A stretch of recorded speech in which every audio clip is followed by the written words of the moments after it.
Hello, my name is Anne-Marie Cannon, and I'm the host of Armchair Historians. What's your favorite history?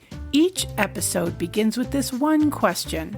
My guests come from all walks of life and are people who get really excited about a particular time, place, or person from our distant or not-so-distant past. The jumping-off point is where they become curious, then enter the rabbit hole into discovery, some through scholarly research, others through pop culture, documentaries, and other podcasts. We look at history through the filter of other people's eyes.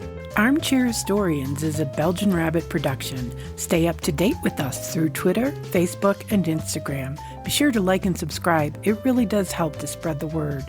Wherever you listen to your podcast, that is where you'll find us. If you like what you're hearing, be sure to leave us a 5-star review on your podcast platform of choice. You can also find us at armchairhistorians.com. Armchair Historians is an independent podcast. If you'd like to support the show, become a patron through Patreon or buy us a cup of coffee through Ko-fi. Links to both in the episode notes. Hello. My name is Anne-Marie Cannon, and I'm the host of Armchair Historians. What's your favorite history? Each episode begins with this one question. Our guests come from all walks of life. YouTube celebrities, comedians, historians, even neighbors from the small mountain community that I live in. They're people who love history and get really excited about a particular time, place, or person from our distant or not-so-distant past. The jumping-off point is the place where they became curious, then entered the rabbit hole into discovery. Fueled by an unrelenting need to know more, we look at history through the filter of other people's eyes. Armchair Historians is a Belgian Rabbit production. Stay up to date with us through Twitter, Facebook, and Instagram. Wherever you listen to your podcast, that is where you'll find us. Armchair Historians is an independent, commercial-free podcast. If you'd like to support the show and keep it ad-free, you can buy us a cup of coffee through Ko-fi, or you can become a patron through Patreon. Links to both in the episode notes. Hello, fellow armchair historians. I'd like to start the show by thanking our Patreon and Ko-fi supporters, including David C., Paul T., Beverly N., Tremors 8, Andrew B., Allison, Lauren, and Ruth. Thank you so much. Your support means the world to us. And if you can't support us through Ko-fi or Patreon, there are other things that you can do to really help the show. One of them is to follow us on social media and join the conversation. Also, you can leave a 5-star review on your podcast platform of choice. And finally, share the podcast with family and friends. In this episode, the third in our Mudlark series, I talked to Jason Sandy, member of the Society of Thames Mudlarks, trustee of the Thames Museum Trust and co-author of the book Thames Mudlarking, Searching for London's Lost Treasures.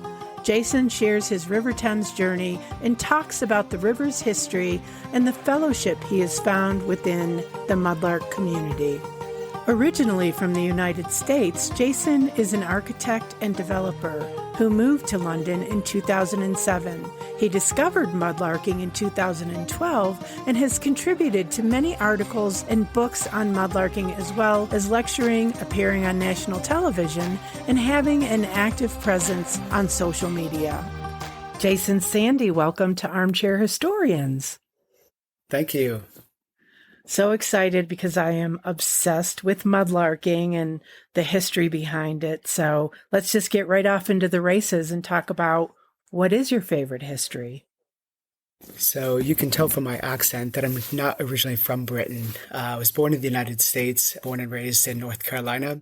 And I kind of grew up hearing about the Elizabethan explorers, Sir Walter Raleigh. Raleigh, North Carolina is obviously named after him. So I always grew up hearing about this interesting British side of history. So when I moved to London 15 years ago, I just became completely absorbed in the history. And unlike America, there's just history all around you, thousands thousands and thousands of years of history. Growing up in America, one of the things that I first started collecting was actually Native American Indian arrowheads. And I absolutely love finding those in plowed fields. So when they would plow the field, we'd go out there the next day just looking for anything that was kind of pulled up by the plows. And I was always really excited to find that. So to find something in the Thames, which is thousands and thousands and thousands of years old, is absolutely mind-boggling. So just that tangible history, that's what I love about mudlarking, and that's my angle on history. So you started from a young age treasure hunting. Yes. Yeah. I grew up in the countryside, and so there wasn't much else to do. So I spent a lot of time outdoors, and my parents didn't have a TV while I was growing up. So I spent a lot of times in the fields and out in the forest and in the lakes surrounding my house. So when you moved to London, did you know about mudlarking, or was this something that you just learned about and then started doing? So actually, I live along the river, so I'm only 2 minutes away. And when my kids were much younger, we used to go down there at low tide just because there are a lot of crabs, little eels that kind of swim around, minnows, shrimp, all of this wildlife, ducks. We have a lot of herons that fly along the river as well. So we were just captivated by the natural element of the river.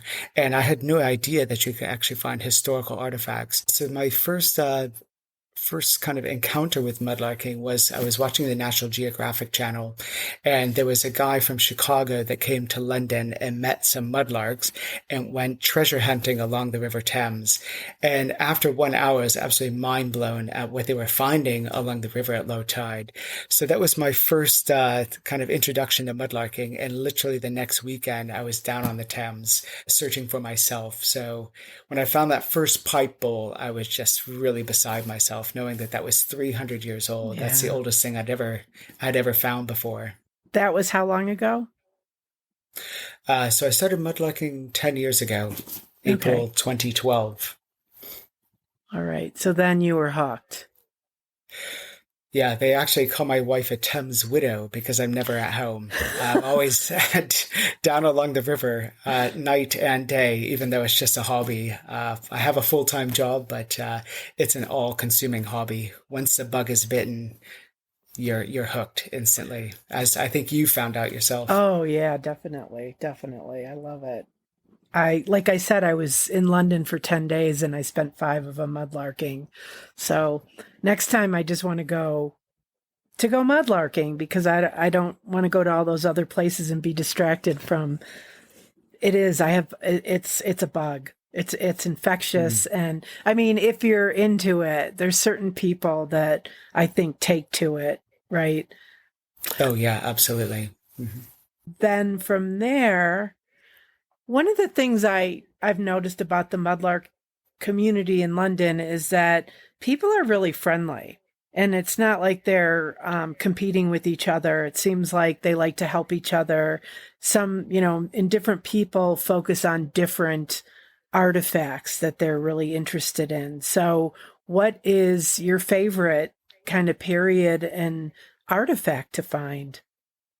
So as a high school student in Virginia, my parents forced me to take Latin, which I was like, this is a dead language. I'm not interested in taking Latin. Dad, why do I need to take Latin?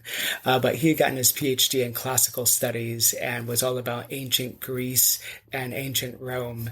So he wanted to instill that into his 2 sons. So both my brother and I were forced to take Latin kind of against our will. But that kind of just got me interested about Roman history. And my brother and I did eventually go to Rome on holiday, on vacation. And it was absolutely fabulous. Just, it's a living museum. You just walk through the streets and everything is just so old and ancient.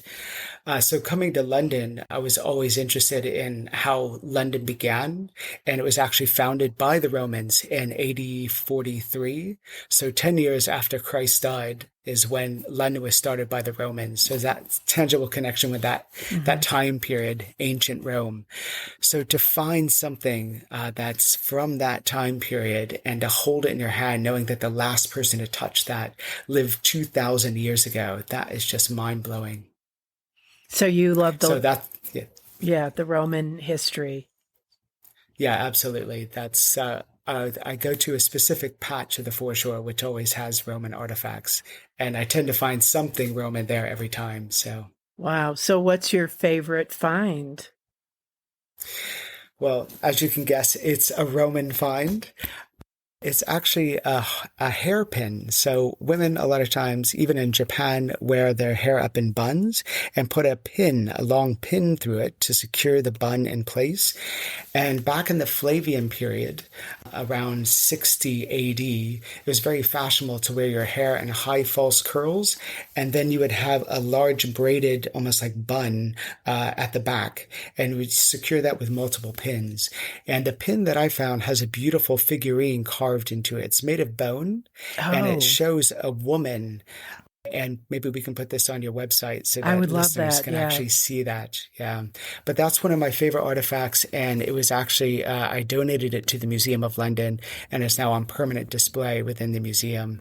So now Wow. hundreds, thousands of people can go see it, and it's on display in the general public. So that's the absolute thrill of mudlarking, is to find something, rescue that history that would have been washed out to sea eventually, and then have it put on permanent display for everyone to see, enjoy, and to learn from and research. How long ago did you find that? So as it happens, my dad seems to be my lucky charm, and he was visiting London, and this was before everyone needed a permit to search even by eye. So he and I were just walking along the foreshore at low tide, and it was actually a really bad low tide. I think this was back in 2014. And we literally just stumbled upon it and peered down. It was staring straight up at me from the riverbed, and it was just a holy grail moment. Wow. It wasn't even like in the mud. No, it was just washed out, literally staring at me. That's amazing. You're a member of the Society of Thames Mudlarks. And so when did that happen? When were you did they approach you or did you approach them? So, in order to get into the society, you have to put your name on a waiting list. Hmm. So, it's limited to 50 people. That's regulated by the Port of London Authority. So, it's pretty much somebody either has to give up their place, or somebody has to unfortunately die in order Hmm. for new members to get in. Oh, I didn't know that. Yeah, so actually, over the last 2 to 3 years, because of COVID, no one's been able to join the society because of that cap. Fortunately, in September this year, we're allowing 8 new members into the society, which is very good. Um, and so, unfortunately, I was let in after 6 years on the waiting list. I was let in back in 2018. And from what Simon said, you have to have a history of turning things in and that are of historically relevant and important. So is that something that you had started doing from the very beginning, or did you do that once you got on the list? So you start from the very beginning. As a normal permit holder, when you get the permit, it says that anything that's 300 years or older, you have to record with the Museum of London. So I have an appointment with the museum, or used to have an appointment with the museum once every 3 months, just to kind of take in my older finds, show them, and have them recorded. Now I've worked very closely with the Museum of London. They've actually taught me how to record the artifacts myself. So I can upload those to the British Museum's website, which is called the Portable Antiquities Scheme. And then it's verified by the finds liaison officer that works at the Museum of London. So fortunately, I can do all of that recording myself. I'm a self-recorder, which is Oh, fantastic. Yeah. yeah. How often do you go down to the foreshore? I would say on average is about once a week. So as you know from your own experience, it's always kind of tide dependent. The low tides are typically, the really good low tides are every 2 weeks. So you kind of, I map out my whole year and kind of put all the key dates in my calendar. So I know exactly what I need to plan around to make sure I don't end up meeting friends instead of going down onto the foreshore when it's super low. So I tend to go, about twice on the super low tides, and then I wait every 2 weeks and then go twice again. But on average, it's about once a week. Mm, I always was curious about that. If you lived there, like how often do you go down there? Yeah, it kind of depends on your work schedule and how close you live to the river. Fortunately, I'm very close. So some days I can do two tides, so both the morning and the evening tides. And then the more productive areas are more towards central London. So then I have to travel into central London. But yeah, it kind of depends on how much spare time you have. And with two small children, I just didn't have a Yeah. lot of spare time. But yeah, I go when I can. Yeah. You've been doing this for a while and you co-authored a book. Why don't you tell us about the book? Yeah, so we, as you mentioned earlier, we have a great community of mudlarks here in London, and we end up spending a lot of time together because we share that common interest of history. A lot of times I don't even know what other people do. We just chat about what we found that day and what this other person had found and have a proper catch up. So normally we go mudlarking for about 4 hours and then go to the cafe or to get lunch afterwards or go for breakfast if it's this early, super early morning tide. So within the book, what I wanted to do is capture the best artifacts that have been found by the whole community of mudlarks. So there's over 50 mudlarks represented within the books, and I kind of show their absolute best finds. And we've organized those so they're kind of chronological and tell the whole story of London just from the artifacts that have been found in the river. So some of the oldest things that we find are fossils, which are up to 200 million years old, and then flint tools, which are from Mesolithic, Bronze Age, Iron Age. They kind of made those throughout a long period of time. But those two of these are the oldest artifacts that we find in the Thames. Then we go into the Roman period, medieval period, Vikings. London had several Viking attacks during about the 9th century, 10th century. And then we move on to the Tudor times, on to the Stuart kings and queens and what people wore and lost during that time period, Georgian, Victorian, and then up into the modern day period. But what we're trying to do is tell the stories not about the kings and queens, but about everyday people so that we can relate to them. And a lot of the stuff that we find down there is not like precious silver or gold objects. It's more the everyday items, the utilitarian items. And that just really resonates with us now because we can relate to that and see how styles have changed over the years and see how people adorn themselves with jewelry, with cufflinks, with shoe buckles. So all of these small things just open a window to the past and really kind of reveal the history through these found objects. One of the things in your book, and this is a stupid question, but I was going through it today, and there's some green cufflinks that you found, paste cufflinks. Were they together? Yes. Yeah. Because it looked, you took a picture. Is that exactly how you found them? Yes. Yeah. So back then, cufflinks were double-sided. So you had a link on both sides, whereas today, normally you just have one side that's decorated and the other is just like that pivot rod that kind of secures it to the back of the link. Uh-huh. So they were actually connected together with a small loop fastener. So a lot of times the reason why they fell off and were lost in the Thames is because one side pops off and the other side falls into the river. So you normally don't find them together. But this is one of the rare ones that I found that was actually still linked together. Oh, that's cool. That's cool. Yeah. How old were they? So those are about the Georgian period. So 18th century. Wow. Pretty color of green too. Yeah, it is. So a lot of times they were actually using colored glass to imitate more precious gemstones.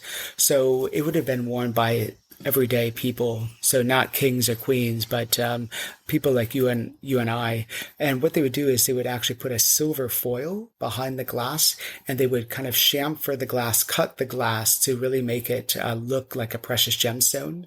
And then that was then enclosed or encased, set within either a brass setting or a pewter setting. And the brass was highly polished, so it did look like gold. And when you'd have a very striking green stone in there, it looked like an emerald. So you could do a pretty good fake job by cutting glass and then setting it in a very bright colored brass setting. Wow. So what's the name of the book?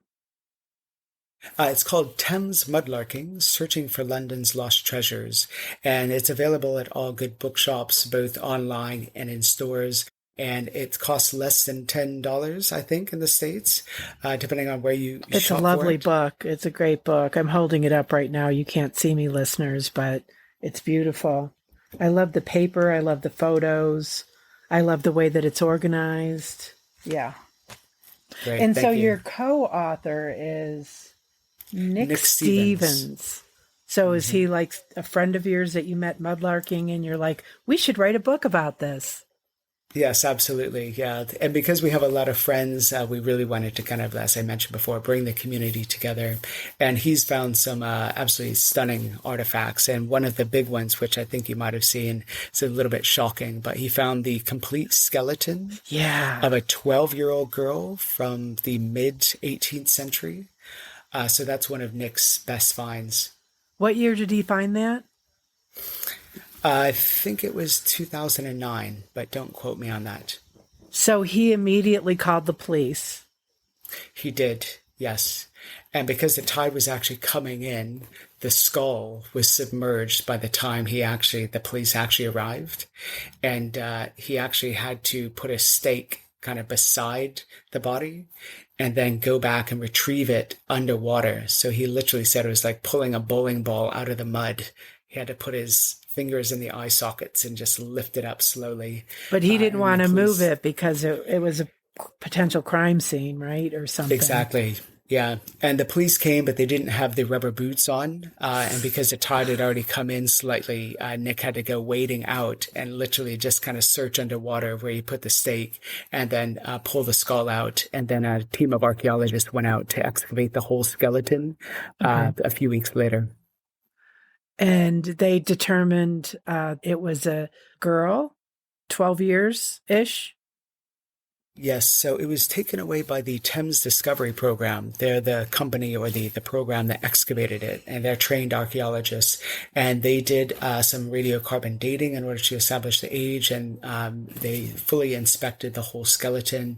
And they said that she was malnourished, and they think that's the cause of death, and that she also had rickets, which is quite a common disease back then because of malnutrition. So they actually analyzed her teeth. And Nick wants to have further tests done so they can establish what she ate, what her diet was, that type of thing. Because these days they can really analyze and find out a lot about what their diet was just from their teeth. It's sad. Yeah, very sad. Yeah. So where is the skeleton today? I believe it's still with the Thames Discovery Program. They have it in their storage unit. So what was the strangest thing you've ever found? Yeah, unfortunately, we do find bodies down there. So that's probably the strangest and more gruesome things that we find. And not old like Nick's, but like from the night before, suicide victims that have been washed up and are face down in the mud. So yeah, it's very heartbreaking, and obviously it's very disturbing. Normally I go down to go mudlarking to get away from the kind of stress of the city, and the last thing you want to do is find someone down there in that condition. I never even thought about that. Ugh. So let's see, where can we find you? So I post all of my finds on Instagram. So it's at Jason Mudlark, all one word. And I post several times a week and just kind of show you what I'm up to, my favorite finds that I found recently, and also upcoming events. So for instance, this coming September, we've been collaborating with the Totally Thames Festival, the Thames Festival Trust, and we're putting on a whole series of mudlarking exhibitions throughout London, which is quite spectacular because we're actually every weekend going to a different historic venue, and different mudlarks will be displaying their collections there. So we have over 70 mudlarks involved. Wow. And normally our personal collections, because we're allowed to keep pretty much everything we find on the riverbed, a lot of mudlarks have very extensive large collections, which are unfortunately stored under our beds, on top of cupboards, just collecting dust. So we get to dust it all off once a year and kind of take it on a road trip around London. So this year we're starting at Waterman's Hall, which is the home of the Thames watermen and lightermen, which used to live and work along the river. And some of these people still drive the Uber boats or the Thames Clippers, which still go up and down the river. So we start there and exhibit some of our finds in that ancient hall. And then we take everything over to the National Maritime Museum Museum, so over in Greenwich, which is very historic. And we're focusing specifically on Tudor and maritime London because there's so much Tudor history in that area. King Henry VIII, Elizabeth I, Queen Mary, they were all born in that palace that's now been destroyed and built over. But some of the artifacts that we find there on the Greenwich foreshore are actually from that original palace, the Palace of Placentia. So it's such a beautiful area that's steeped in history. So to be able to display some of our Tudor artifacts and some of our maritime artifacts is just absolutely a stunning setting for that. And then we move everything to St. Paul's Cathedral, so in central London. So that was pretty much the heart of where the old city was destroyed back in the Great Fire of 1666. And then the St. Paul's Cathedral was rebuilt in the 17th century by Sir Christopher Wren. So we're actually exhibiting and displaying some of our artifacts in the old medieval part that was untouched by the fire, which is down in the crypt area. So again, such a beautiful historic venue. Then the following week, the last week of September, we're exhibiting over in the Roman amphitheater. And most people don't know this, but London used to have its own amphitheater back in Roman times, built in around the 2nd century AD. And it was discovered back in the 1980s when they were doing some excavation work for the Guildhall Art Gallery. And so they've excavated it, and you can actually walk into the arena where the gladiators used to battle and fight wild animals. So to be able to display some of our Roman artifacts in such a historic venue and just bring the history to life. I mean, a lot of times you and I don't have access to these historic artifacts, but the beauty of these exhibitions is that everything is on display and you're allowed to hold the artifacts and just feel the weight of history. That is cool. I recently interviewed Simon Bourne of Sci Finds, and he is actually in your book, and he talks about the Nathaniel Posner dog tag, which he talked about in my episode, which I thought was really cool. I started reading it. I was like, I know about that. Simon actually told me about that. So you do highlight the finds of other mudlarks. That's the other thing I love about the book and the community, you know, that they're willing to showcase what they found. Yeah, absolutely. And I haven't really told too many people yet. I'll make an official announcement some other time, but I'm working on the next book. Oh, yeah. And it features over 30 portraits of different mudlarks that are currently active and tells their personal stories and shows some of their best finds. Oh, I just got the chills. I love it. I can't wait to get it and read it. So it introduces you to like sci-fi, so Simon Bourne, Nick White, who you said you're also trying to interview. She's in the book. So it's just bringing these people's personal stories to life. And we can't go back in time and meet the people that dropped the artifacts in the Thames, but we can go meet the people that found those artifacts. And it's quite amazing because some of these finds, they've literally changed people's lives. And one of my favorite stories that's at the front of the book, I shouldn't give too much away, is Tobias Netto, who I think you might have heard, found a Victoria Cross medal. And he found that Victoria Cross medal in the Thames that literally changed his life. That was a life-defining moment for him. And it meant so much to him that he's actually had it tattooed on his arm. Wow. The image of the Victoria Cross medal. So I just love those pieces of history. Like I said, you can't go back in time, but you can meet the people now and understand how those objects are still on a journey. We're just custodians of these objects that we find. So we're going to give that on to the next generation. I'm going to give my collection to my children, and my son is an active mudlark. And so we just kind of give this on to the next generation. So it's generational. Yeah, finding the next generation that's interested. So when I came to London the last time, my daughter met us in London. She's 37. And I was like, we're going to go see history together and do all these things. And now she was into the nightlife. And I was like, I don't know what I was expecting. She's not into it, but I'm so thrilled that my great nephew, Finley, who helped me to interview Simon, he's so into this. He loves metal detecting. He loves looking for arrowheads and all those things. So I think he is my next generation. You know, they got to be interested in it, right? So your kids are interested in it. Your son is. Yeah. So my daughter, she's a little bit older now. She's 14, so she's less interested. She used to love going and hunting for garnets. I think you've probably heard about the garnets that we find in the Thames. So she's had beautiful pieces of jewelry made with the garnets that she's found. She had a beautiful ring made and also a lovely pendant that was actually made by a jewelry designer in Texas. He saw one of my posts on Instagram and asked me to send him some garnets, and then made me a lovely pendant using my daughter's garnets. So my daughter used to love going garnet hunting or searching for them. My son, he loves the history, especially around the Tudor time. One of his favorite finds is a coin from King Henry VIII. Wow. So to find something that you've just learned about in history the day before in class and to hold something that's 500 years old is just mind-boggling. And when we got home, originally we couldn't tell what kind of coin it was because it was fully corroded and not corroded, but encrusted. Yeah. So I had to release that incrustation using electrolysis at home. And then it came up as shiny as new, and we could make out the bust of King Henry VIII. But then when I looked in the book, Spink's book, to find out like what exact coin it was, it said it wasn't actually from King Henry VIII. It's actually from his son. So his son became king shortly after Henry VIII's death, but he was so young, he didn't last that long. So he became king when he was age 9.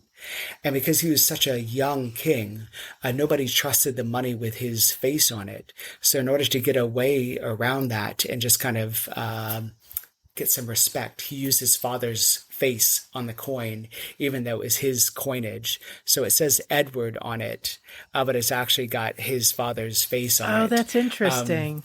And my son was 9 years old when he actually found the coin. And the boy who became king, that was made in his first year when he was 9 years old. So a 9-year-old king, his coin was found by my 9-year-old son. So that was one of the best stories. Full circle. Yeah. It comes full circle. Yeah. And that's it. It's that connection to those items and the tangibility of it. And like with the clay pipes, I found a couple clay pipes. It's like somebody threw it in the Thames for me to find. And that's like a tangible connection in a way that, even though they're not here today, it's still connecting and even if you don't know who it was, it still, fosters the imagination. And I don't know, I really like that. I think that connection to history, everything that happened before to bring us here today, all the narrow misses of our ancestors, like all those things. It just, if you're not in awe of that, I can't relate to you. Yeah. True. No, that's extreme. That's not true, but. Yeah, in terms of my own personal stories, so my ancestors sailed over from England back in 1638, so 18 years after the Mayflower sailed. And they started their journey from Southwold, which is up in Norfolk, so on the east coast of England, and sailed first to Connecticut, where you said you used to live. So they were in the New Haven colony for 1 year, didn't like it in New Haven, and decided to move right across the bay over to Long Island. And that's where, with 12 other families, so 13 in total, they started their own colony, which is called the Southold Colony, which is named after the place that they started in England back in 1638. So in 1640 is when they started that colony. And so my ancestors were original colonists, and we don't have any heirlooms from that time period. So when I find something from like the 1630s or early 1640s, I just know that they would have had those types of coins in their pockets, or they would have been smoking those same clay pipes. So just kind of, it gives me the goosebumps as well, just knowing that my ancestors used to have that in their pockets. Yeah, that's interesting. So my people came over from England. I found out after my father passed because he was pure Irish in his mind, but it turned out that his grandfather was pure English.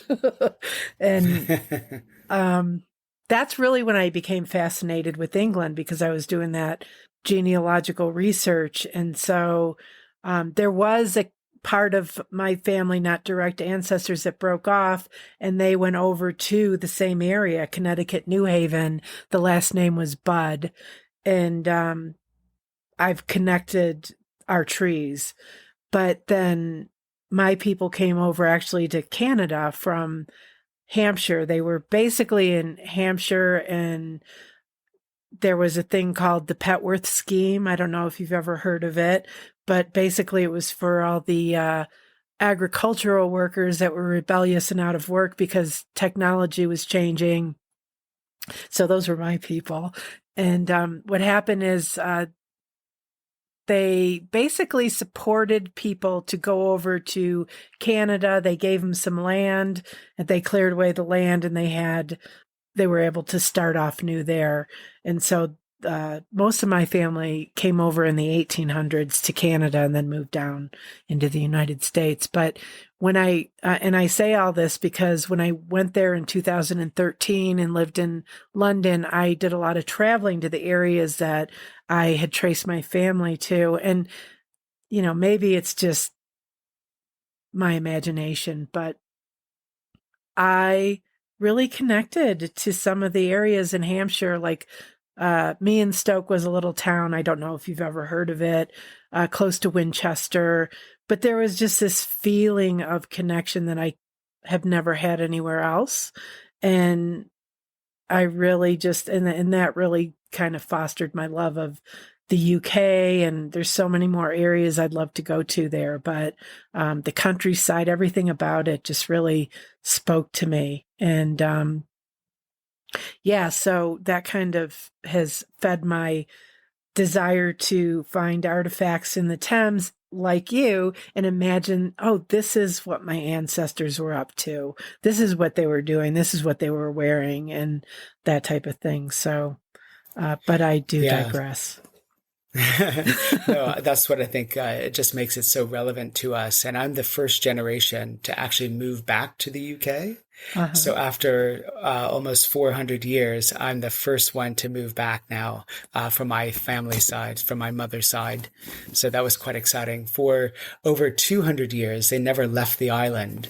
They obviously traveled, but the people didn't move off the island. And it was my grandfather's generation that was one of the first ones. Obviously, people before that moved off, but he moved to upstate New York, which isn't too far from Long Island. And then my mom's generation, they moved to California, to Chicago, Virginia, and Pennsylvania. So they kind of scattered a bit further afield. Then my generation, my brother moved to France, and I've moved to England. So we've really kind of immigrated back to Europe.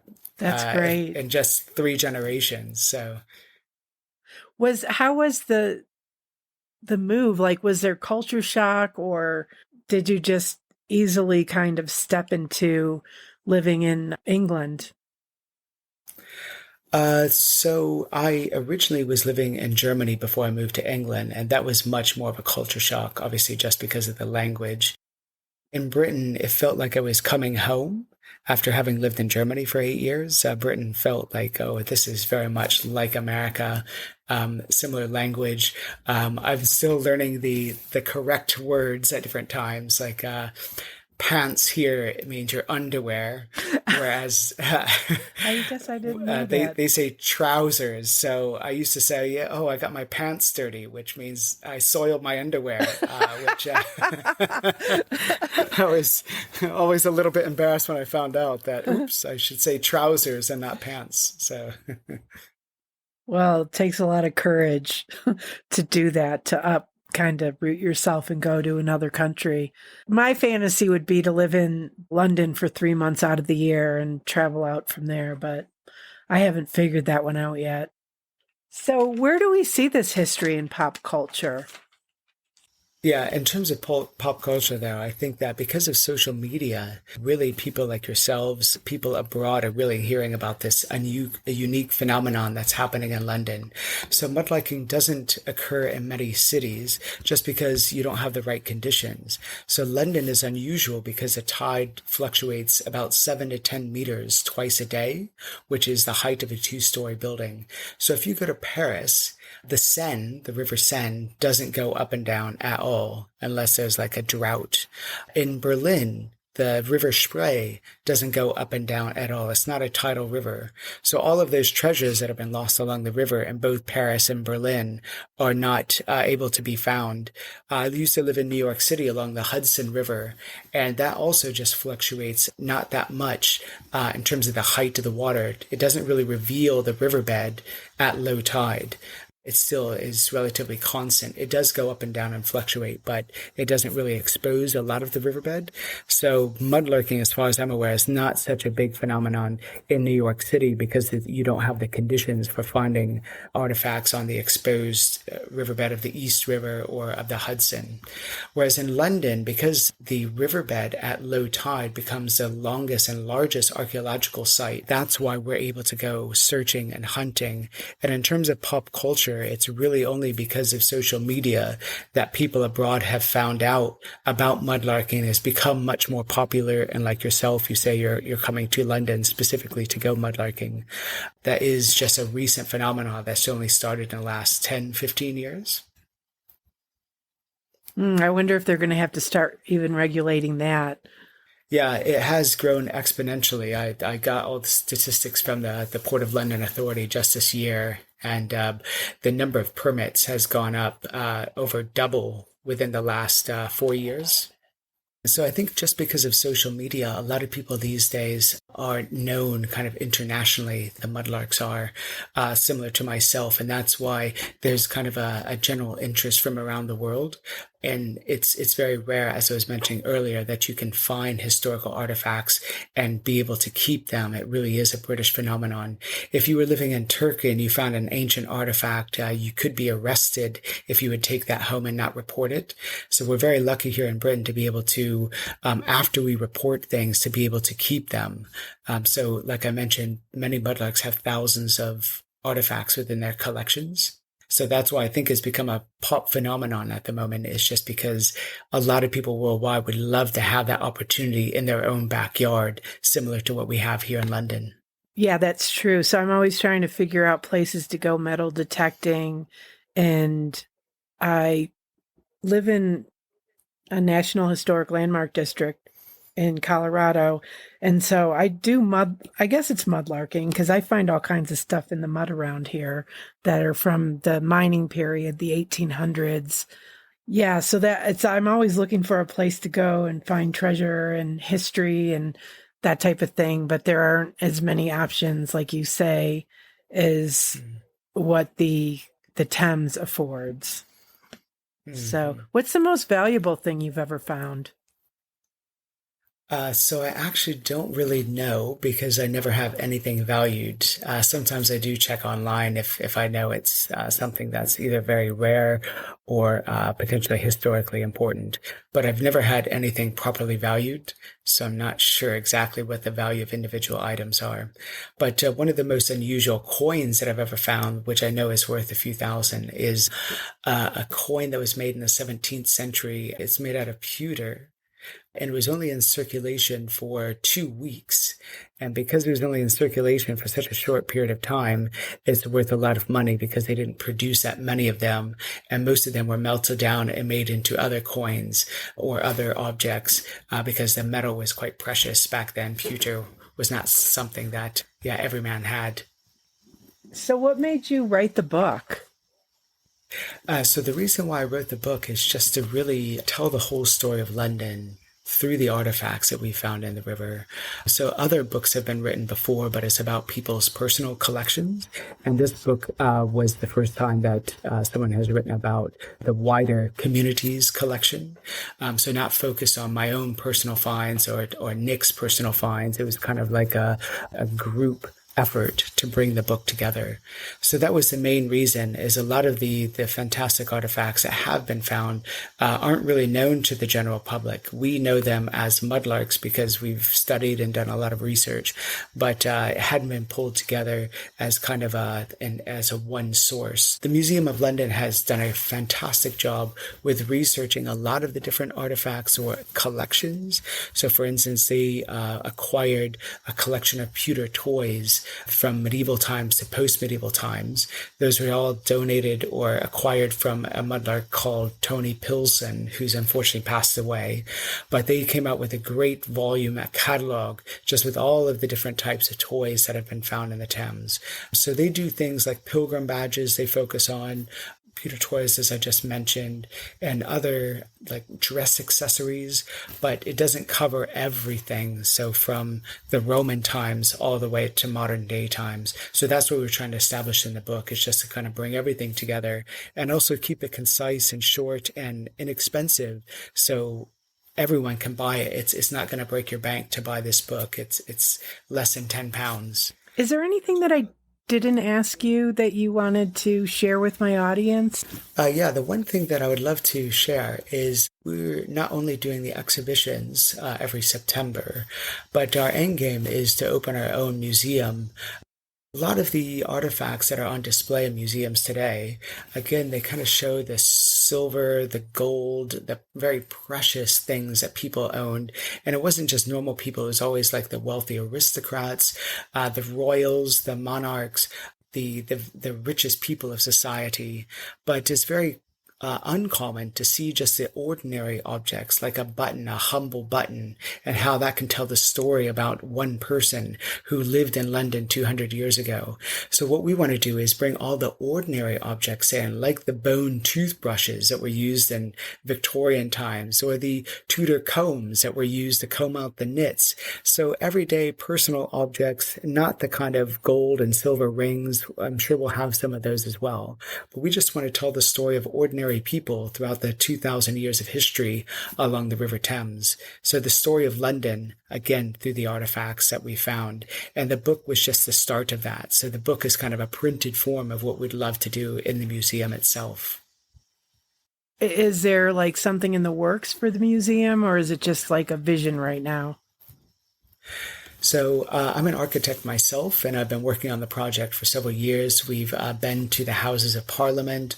We've been to the Mayor's office. We've been to many different people around London, meeting them, talking about the project. And we've also been meeting with exhibition designers, getting their proposals and ideas. And we've been also working with developers and trying to find a suitable location along the Thames. It should be along the river, and that's why it's taken a bit longer than we had hoped, just because obviously that's prime real estate. So we've got a very good lead at the moment, and we're just waiting for the planning permission to be granted. And then hopefully we're able to make an announcement at some point. But the other part of the museum, which is one of the more unusual things, is we really want to make the museum experience kind of evolve around school kids, anyone that's interested actually going on a guided tour of the foreshore themselves. So normally when you go to a museum, everything's behind a glass counter, a glass box, or a glass wall. We want to remove the glass and allow people to find things for themselves. And as you know from your own experience going down on the river, you always find something interesting. Like my son, when he first started going, and I see many kids do this, they found a cow's tooth, and they're huge. But just that in itself, it has no kind of worth as such, but it just kind of piques your interest and gets you interested about London's history and where did that tooth come from, and who had that cow for dinner, or was that used to make a leather shoe or another byproduct. So all of these small things, whether it's a rock, a stone, a clay pipe bowl, or a pipe stem, or a broken bit of pottery, all of that just unlocks a new story about London's past. And that's what we want to bring to the museum, is allow you to discover history for yourself, not just have it kind of fed to you through the displays within the museum. Yeah, I think that makes a huge difference. When I was in York, we went to the Yorkshire Museum. Yeah. And they had areas where you could actually touch some of the artifacts, the old coins and that type of thing. And then the Viking museum they have there, which is funky. Yeah, and the museum part, like you could touch different things, and it makes a huge difference. You're right. So how is that going to be funded, just out of curiosity? So we're looking for grants from the Heritage Lottery Fund. And there's a lot of different other sources that we've been looking into, and we've been speaking with various charities. We're ourselves a registered charity now in the UK. So we are actively looking for sponsors. But again, these projects, they don't happen overnight unless you have a huge grant from a private individual. It takes many years. And obviously with COVID, just having passed through the pandemic, a lot of the funding has dried up just because a lot of sources are propping up current museums because they haven't had an income over the past 2 years. So a lot of that's just been kind of diverted over to not new projects, but to existing projects just to make sure that they don't, go under. That's interesting. So what's the name of your organization? It's called Thames Museum. That's the name of the museum. And you can find us at thamesmuseum.org. So if you go online, it's www.thamesmuseum, that's one word, .org. Okay, and I'll definitely link out to that, to your social media, do you have a website? I don't personally, but I post a lot of things on Okay. And I definitely recommend the book, whether you're a mudlark or not, because the history is fascinating. The stories that are told through the artifacts is amazing. So definitely, what's the name of the book again, one more time? Thames Mudlarking, Searching for London's Lost Treasures. Okay, and was there anything else? I think we've pretty much covered everything. Yeah, I think so too. Just one thing is kind of unrelated, but you mentioned, Simon, we were commissioned by the Historic Royal Palaces to go searching in the moat around the Tower of London Castle this year. The Society of Thames Mudlarks has established a really good working relationship with the Museum of London over the years, and they have used mudlarks on different sites along the river for decades now. Because we're skilled metal detectorists, they use us to comb sites that are currently being excavated. So if new developments are being built along the river and they're digging down, they want to make sure that they find everything. And archaeologists, they do a fantastic job looking and finding things by sight. But as a metal detectorist, we find everything that's metallic on the site that sometimes can be overlooked because it is a very black mud that we're searching through.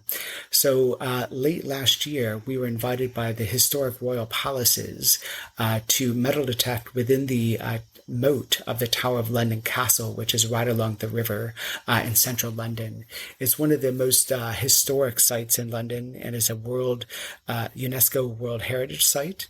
So it's absolutely, I was just blown away by the opportunity to go down and look for lost artifacts in the moat. So the first day, it was just 2 mudlarks and the Museum of London. We were the only ones, so 3 of us are actually searching for these lost artifacts in the moat. So Nick Stevens, the co-author of the book, and myself, and then Stuart White from the Museum of London. So to be honest, I thought we'd just find a lot of pull tabs from bottles or bottle caps, a lot of modern rubbish or garbage, trash in the moat. But within the first hour, we started finding medieval artifacts. And somehow, obviously, over the years, there's stratification. But because there's been different building works within the moat over the past 200 years, things have come to the surface as they were digging through different layers. So we were just metal detecting the spoil that they were excavating because they were putting in a new drainage system within the moat to irrigate a new project, which is called the Super Bloom Project, which was a kind of commemorative flower garden for Queen Elizabeth II's Platinum Jubilee, which happened in June. So that's why they asked us to volunteer. So I volunteered over 3 different days, took 3 days off of work to go down and search for pretty much 8 to 10 hours and just find anything that we could salvage from the old moat. What an absolutely cracking opportunity to actually discover London's history in a site that's not on the river. It was actually a field. It's a grassy kind of field now within the moat. But we did find Tudor artifacts. We found medieval artifacts, a lot of Victorian things. And one of the key things that the Museum of London, also Historic Royal Palace, has said is that we have found a large cross-section of the Tower of London's history. But the one thing that they didn't know is how many different people use the moat for their training grounds. So soldiers used to come and train at the Tower of London, and they would even camp within the moat itself. And they have no record of all of the different people and different soldiers and different regiments that have been in the moat. But as we were finding their buttons, the buttons that they left behind have their insignia and their names. So for instance, the Lovat Scouts, they were in the moat, and previously it was unknown that they were in the moat practicing or training. So we found a lot of bullets and ammunition along with their badges, their cap badges, their buttons off their uniforms. And so that was quite fascinating just to find long lost history, and it now serves as a good record of who actually was using the moat from pretty much Victorian times up until present day, after the moat was infilled back in, I think it was around 1835 when the water was drained. That was going to be my next question. When did they take the water out of it? That's cool. That sounds really exciting. Anything else? I think we literally have covered everything now. Yeah, I think so. Jason, Sandy, thank you so much for being here. I really enjoyed talking to you. Thanks so much for having me. There you have it. Jason Sandy. The name of the book is Thames Mudlarking, Searching for London's Lost Treasures. To find out more about the book and about Jason, do check out our episode notes. Thanks for joining us. Have a great day.